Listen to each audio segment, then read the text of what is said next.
কড়াইতে তেল দিয়ে দিয়েছি।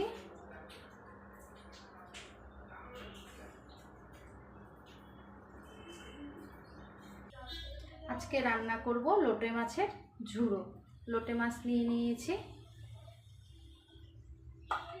তার সাথে নিয়ে নিয়েছি পেঁয়াজ কুচি, রসুন কুচি, কাঁচা লঙ্কা আর টমেটো। তেল গরম হয়ে গেছে, এখন আমি পেঁয়াজটা তেলে দিয়ে দেবো।